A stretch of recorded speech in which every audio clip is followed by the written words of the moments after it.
ইতিমধ্যে আপনারা সবাই জেনে গেছেন যে আমাদের যে আন্তর্জাতিক অপরাধ ট্রাইব্যুনাল যেখানে শেখ হাসিনার বিচার হচ্ছে।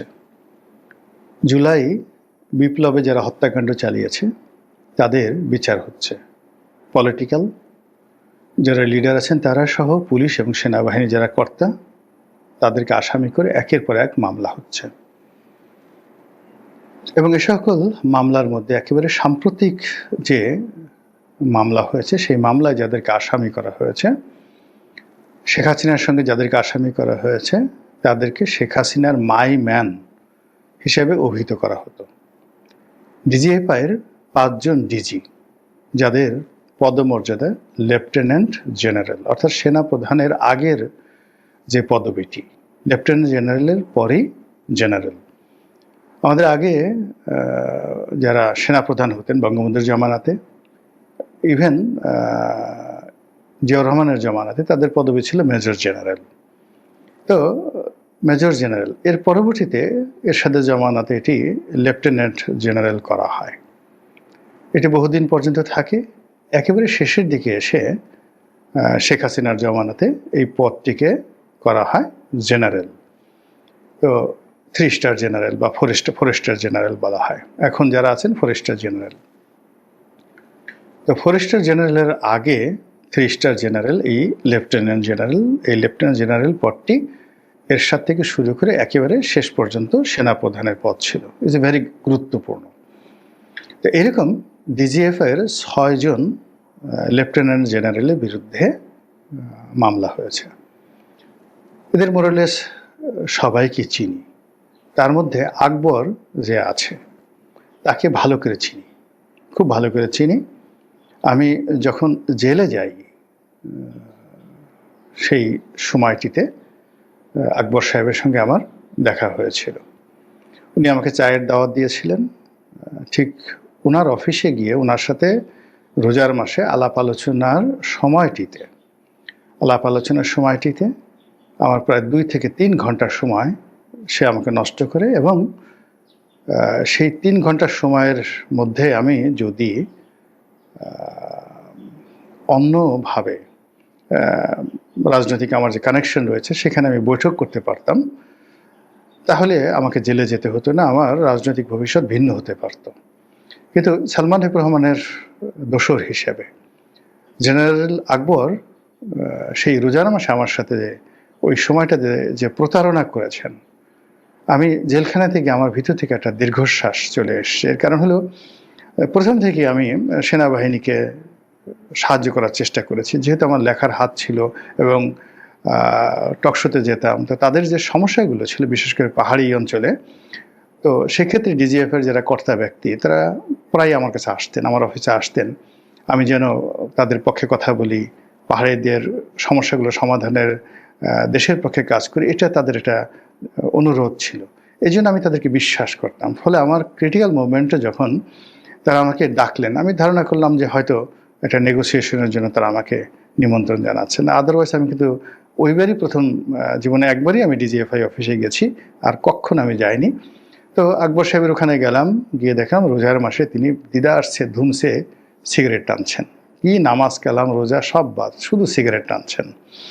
তো আমি ঢোকার সঙ্গে সঙ্গে বললাম যে এসব বাদ দেন, আমি রোজা আছি, আপনার সিগারেট টানান। তখন সে সেটা বন্ধ করলো। পরে শুনলাম যে সে যাকে বলা হয় শুধু সিগারেট না, গাঁজা, রীতিমতো গাঁজায় আসক্ত ছিলেন। চেহারার ভিতরে দেখবেন একটা গাঞ্জারু, এবং যাকে বলা হয়, এবং তার ব্যক্তিগত বিষয় নিয়ে আমার গীবত হয়ে যাবে, এই সকালবেলা বলতে চাচ্ছি না, কিন্তু যা আমি শুনেছি এতে শেখ হাসিনাকে ডুবানোর জন্য এরকম একজন আকবরই যথেষ্ট। পরবর্তীতে অন্যান্য যারা আসছেন তারা সবাই শেখ হাসিনার মাইম্যান ছিলেন, এবং তারা যে অপকর্মগুলো করেছেন ডিজিএফআইকে ব্যবহার করে, তাতে করে সেনাবাহিনী বিতর্কিত হয়েছে, এবং এই সমস্ত লোকের শাস্তি হওয়া উচিত, এবং এই সমস্ত লোকের দৃষ্টান্তমূলক শাস্তি হওয়া উচিত, আমি এটা মনে করি। কিন্তু সমস্যাটা হয়ে গেছে সময়টা অনুকূলে নয়। যদি একটা রাজনৈতিক সরকার, অর্থাৎ বিএনপি সরকার ক্ষমতায় এসে, বা ভবিষ্যতে যদি জামাত সরকার ক্ষমতায় এসে কাজটি করতেন, তাহলে আজকে যে সমস্যাটা তৈরি হয়েছে সেই সমস্যাটা তৈরি হতো না। দ্বিতীয়ত, এই ঘটনার সঙ্গে সঙ্গে আবার র্যাবের অনেক কর্মকর্তা যারা র্যাবের কয়েকজন সিও মানে কমান্ডিং অফিসার ছিলেন তারা, এর মধ্যে র্যাবের একজন এডিসিকে দেখলাম, আমি ব্যক্তিগতভাবে তাকে চিনি, একেবারে পাষণ্ড হয়ে গেছিলেন, অমানুষ। র্যাবে আসার সঙ্গে সঙ্গে তার আর্ট, অ্যাটিটিউড, বডি ল্যাঙ্গুয়েজ সব কিছু, যতদিন তিনি র্যাবে ছিলেন রীতিমতো দানবের মতো ছিলেন। ফলে এই সকল দানবের অবশ্যই শাস্তি হওয়া উচিত। কিন্তু এর সঙ্গে সঙ্গে আবার কিছু নিরীহ লোক আছেন, একেবারে যাকে বলা হয় যারা খুবই ভদ্রলোক মানুষ। ডিজিএফের মধ্যে দুজন লোক আছেন, লেফটেন্যান্ট জেনারেলের মধ্যে জয়নুল আবেদিন, এর মধ্যে একজন জয়নুল আবেদিন আছেন রিয়েলি ভালো মানুষ, একেবারে অনেস্ট, একটা স্পট নেই, কিন্তু তাকেও এখানে আসামি করা হয়েছে। এক জয়নুল আবেদিন ফাজিল, মানে এর মধ্যে এক গুণ জয়নুল আবেদিন ফাজিল, এখন আমি চেহারা দেখে বলতে পারবো, বাট এক জয়নুল আবেদিন আছেন, হি ওয়াজ রিয়েলি নাইস ম্যান, ভালো মানুষ, সব দিক দিয়ে ভালো মানুষ, কিন্তু তাকেও ফাঁসানো হয়েছে। আবার র্যাবের মধ্যেও যেমন র্যাবের ডিজি হিসেবে একজন পুলিশ কর্মকর্তা আছেন, তাকে ফাঁসানো হয়েছে।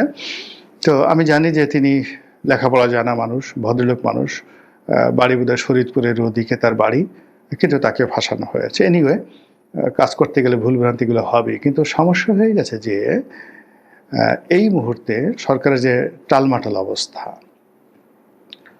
দ্বিতীয়ত না সামনে নির্বাচন, তৃতীয়ত যে প্রশাসন থেকে শুরু করে পুরো যে আইন অঙ্গন, সেখানে সেনাবাহিনীর এই বিপুল সংখ্যক ঊর্ধ্বতন কর্মকর্তাদেরকে গ্রেপ্তার করা, হ্যান্ডকাপ পরানো, তাদেরকে টেনে হেঁচড়ে কোর্টে হাজির করা, এটা এই মুহূর্তে খুবই স্পর্শকাতর।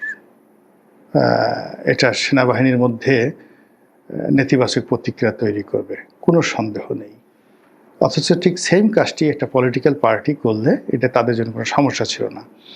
আপনারা জানেন যে 21 আগস্ট গ্রেনেড হামলা, এখানে এনএসআইয়ের যে তৎকালীন প্রধান, ডিজিএফআইয়ের ব্রিগেডিয়ার রহিম, এনএসআইয়ের প্রধান মেজর জেনারেল রেজ্জাকুল হায়দার, তারা জেলে ছিলেন। এর মধ্যে ব্রিগেডিয়ার রহিম অসম্ভব মেধাবী একজন অফিসার ছিলেন, তিনি তো মারাই গেলেন জেলে। আমার সৌভাগ্য বা দুর্ভাগ্য, এদের দুজনের সঙ্গে আমার জেলে দেখা হয়েছিল এবং দীর্ঘক্ষণ কথাবার্তা হয়েছিল। তো কাজেই এই দুজন মানুষ কি করে এই ঘটনার সাথে জড়িত হয়ে গেলেন, তারা আমাকে অন্তরঙ্গভাবে, জেলখানাতে বসে কিন্তু বেশিরভাগ লোক মিথ্যা কথা বলে না, তো তারা বলার চেষ্টা করছিলেন যে এখানে আসলে টোটাল ঘটনাটা 21 আগস্ট গ্রেনেড হামলা বা অন্য যা কিছু আছে, 10 ট্রাক অস্ত্র মামলা, এই পুরো জিনিসগুলোর নেপথ্য কারণগুলো জেলখানাতে যেভাবে শুনে এসেছিলাম, তাতে অনেক সময় একটা চেইনের মধ্যে অনেক কিছু করতে হয় সবাইকে, এটা হলো বাস্তবতা। তো যাই হোক, এনিওয়ে, এখন এই যে শেখ হাসিনার মাইমান যে 5 জন জেনারেলকে, আমি 5 জন জেনারেলকে নিয়ে কথা বলি, অন্য কাউকে নিয়ে কথা বলার দরকার নেই, তাদের বিরুদ্ধে গ্রেপ্তারি পরোয়ানা জারি করা হয়েছে। ইতিমধ্যে যে কথা শোনা যাচ্ছে যে এই 5 জনই এখন নিরাপদ আশ্রয়ে আছেন, অর্থাৎ সেফ এক্সিট নিয়ে দেশের বাইরে আছেন। তো কাজেই এই বিচারগুলো হবে প্রতীকী বিচার, তাদেরকে গ্রেপ্তার করে আনা, কোর্টে হাজির করা, এটা বলতে গেলে অসম্ভব বিষয়। কিন্তু মূল ব্যাপার হলো যাদেরকে আপনি ধরতে পারবেন না, গ্রেপ্তার করতে পারবেন না, তো তাদেরকে আসামি করে অযথা সিন ক্রিয়েট করার কি দরকার ছিল এই মুহূর্তে? This is my question. Second thing হলো যে এটা এই মুহূর্তে কেন দরকার ছিল? বিকজ মূল টার্গেট তো শেখ হাসিনাকে মামলা দেওয়া, মূল টার্গেট হলো আওয়ামী লীগকে নির্বাচনের বাইরে রাখা, আওয়ামী লীগকে ভয় দেখানো। মূল টার্গেট হলো যে বর্তমান যে সরকার, সে যেন একটা সাকসেসফুল নির্বাচন করতে পারে, ডক্টর মোহাম্মদ ইউনূসের সরকার, অথবা সে যেন শান্তিপূর্ণভাবে নিরাপদে ক্ষমতায় থাকতে পারে। এই দুটো নিয়ে তো কাজ করছে। এক পক্ষ বলছে 50 বছর থাকুন, আর এক পক্ষ বলছেন যে না, আজকে নির্বাচন দিয়ে চলে যান। তো দুটো কাজই বর্তমান সরকার সফলতা চাচ্ছে। সেই সফলতা প্রদর্শন করার জন্য তাদের দরকার হলো মানে আওয়ামী লীগকে দমন করা। তা আওয়ামী লীগের যারা পলিটিক্যাল পার্সোনালিটি, অলমোস্ট তো সবাই জেলখানাতে আছে দেশের মধ্যে, আর দেশের বাইরে যারা আছেন তারা তো দেশের বাইরেই আছেন এবং তাদের বিরুদ্ধে মামলা মোকদ্দমা চলছে। তো সেক্ষেত্রে প্রশাসনকে দরকার সরকারের সবচেয়ে বেশি। তো সেই প্রশাসনে যারা কর্তা ব্যক্তি, যেমন ধরুন সকল আইজি, একমাত্র নূর মোহাম্মদ সাহেব ছাড়া সবার বিরুদ্ধে মামলা হয়েছে। এখন মামুন সাহেব আইজি, শহীদুল্লাহ সাহেব আইজি তারা জেলে আছেন। এর বাইরে অন্যান্য যে সকল খুব পাওয়ারফুল লোকজন ছিলেন, আসাদ আছেন, তারপরে বেনজির আছেন, জাভেদ পাটোয়ারি, শুধুমাত্র হাসান মাহমুদ সাহেবের বিরুদ্ধে বোধহয় মামলা হয়নি, তো আইজি আর সবার বিরুদ্ধে তো মামলা, এবং অসংখ্য পুলিশ ইন্সপেক্টর, অসংখ্য SP, DIG, additional DIG, additional IG, মানে জেলখানা এখন পুলিশে ভরপুর। মূল ব্যাপার হলো যে তাদের বিরুদ্ধে মামলা করে তারা পালিয়ে যেতে পারতো না, বা তাদেরকে গৃহবন্দী করে রাখা হতো, বা যাকে বলা হয় তাদেরকে একটা চাপের মধ্যে রাখা হতো। কিন্তু দৃশ্যমান কি হতো যে পুলিশের মধ্যে মনোবলটা ফিরে আসতো বা থাকতো।